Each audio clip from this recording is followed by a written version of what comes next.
Welcome to the second hour of BNC Live. I'm Tishani Whitlow. As we enter the 2022 midterms, the fight over voting rights is coming to a head. You're looking right now at live pictures from Atlanta's Hartsfield-Jackson International Airport. As you can see, President Biden and Madam Vice President arriving in what's become ground zero in the fight for democracy. Later this afternoon, both the president and vice president will speak to the need to protect voters' access to the ballot and Congress's role in safeguarding that constitutional right. The president is expected to use his speech to call for a change to the Senate filibuster rules in order to jumpstart stalled voting rights legislation. As he left the White House for Atlanta earlier today, the president spoke about the political risk he faces if he pursues that option. This is one of those defining moments. It really is. People are going to be judged. Where were they before and where were they after the vote?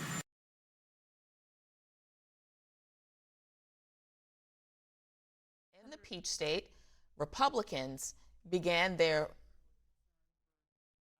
rebuttal.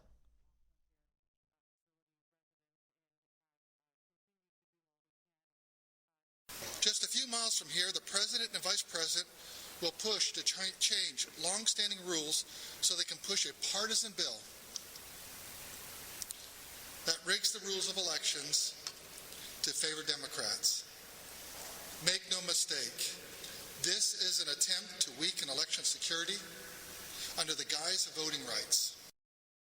And that was Georgia's Secretary of State, who had he pushed back against Donald Trump's election fraud claims. You remember that phone call that he recorded with the former president?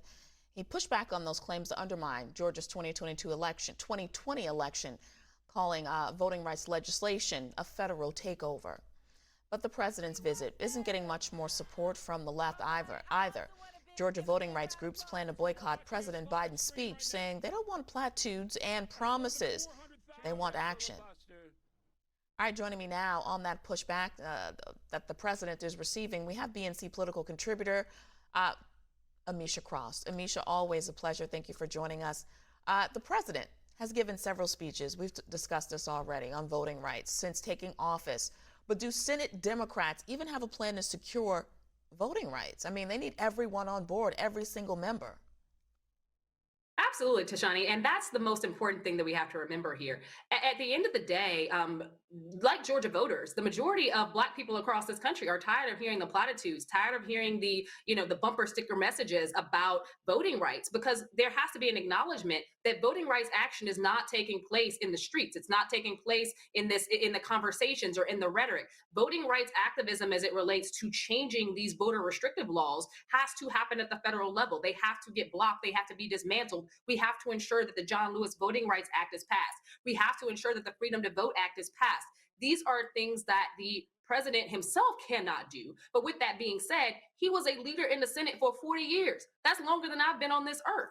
To get elected and to run on the fact that he can bring together both sides, which we know that bipartisanship is dead at this point, but to also have that conversation about ensuring that, the soul of America is here, fighting for the soul of America. That soul is being stripped apart as democracy is broken in state after state, and Georgia is ground zero. So I think that at this point, the only thing that the president can do is really push in the Senate for this carve out of the filibuster, ensure that both Manchin and Sinema can get on board to the carve out of the filibuster, because without them, without every single Democrat on board, that includes those other holdouts. It's not just Manchin and Sinema. Let's be real here. The filibuster has a lot of argument amongst certain moderate Democrats within this party, including Chris Coons, who does not want to see filibuster changes.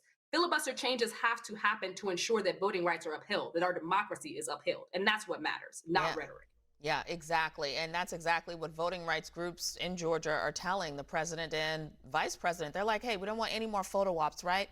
Don't come here unless you have a plan. With that being said, do you expect Democrats will actually deliver on this? No. And I say that quickly, and I say it honestly and heartfelt. The advocates on the ground did exactly what they were supposed to do. Civil rights leaders, religious activists, the voters in 2020 who came out in droves despite all of the misgivings of President Trump, then President Trump, and all the pushes about election fraud and election fraud claims even before votes were cast. At the end of the day, those voters did what they were supposed to do. Those activists did what they were supposed to do. We need the Senate to do what it's supposed to do. We need Congress to actually step up and ensure the bedrock of our democracy. If we're to have free and fair elections, that is what we are to do. We are to ensure that those elections are safe, that those elections actually are open to American citizens, regardless of their race. And right now, we're seeing that this level of control and this hyper partisan, activism as they try to close, as Republicans try to close in on the vote, is targeted at minorities, it's targeted at Black communities, it's targeted at young people, it's targeted at the disadvantaged or those who come from low and impoverished backgrounds. It is a specialized targeting they are doing because they are resisting the blacking and browning of America. They are resisting diversity. They refuse to change their messaging platforms, so they're choosing to elect their voters instead of having voters elect them. And that's the thing that we're up against. Partisan gerrymandering that's happening in Georgia and other states across the country. This idea of voter integrity laws, when we know that there was no that this was the safest and the most honest election that this country has ever had. Georgia, in and of itself, recounted votes 3 times, and President Biden won every single time, and in some of them by a larger margin than he did before. At the end of the day, there was no voter fraud. There is no voter fraud. What we see is Republicans basically trying to dismantle voting rights and democracy piece by piece.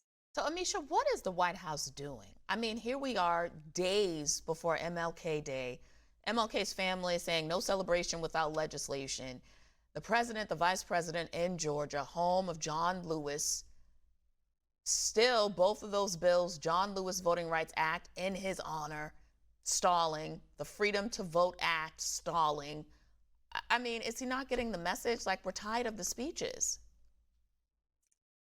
I think so. I think that at this point, and again, I think that it came not because of people getting tired of speeches. It came after the fall of Build Back Better. There was so much political capital placed beyond that bill and getting that bill across the legislative aisle, and it just did not happen. The prioritization of voting rights and sticking it as a last-ditch effort on the congressional calendar is problematic in and of itself. But with that being said, we're watching a president who has falling polling numbers, a vice president who also has falling poll numbers, a Black community that is getting frustrated with this president and the promises that were made by this president that they're not necessarily seeing come to fruition, and people, again, doing exactly what they were supposed to do and begging President Biden, begging Democrats in the Senate to actually show some type of action on voting rights because they knew what Republicans were going to do. They've been plotting in plain sight in the same way that they did with the January 6th insurrection. So at this point, it is, you have to do something now because our nation is in crisis. Democracy is in crisis. And it's not just about Black voters. Let's make it clear. I know this is BNC, but it is about democracy. Anytime that you are limiting the access to the vote, to the ballot, and you're limiting people's voices, you are in fact destroying democracy. We cannot call ourselves a democratic government that leads the globe in democracy and have those conversations with European allies and other people and still be faltering here at home. That's not how democracy works. Ameshia Cross telling it like it is. Always a pleasure. Thanks for stopping by.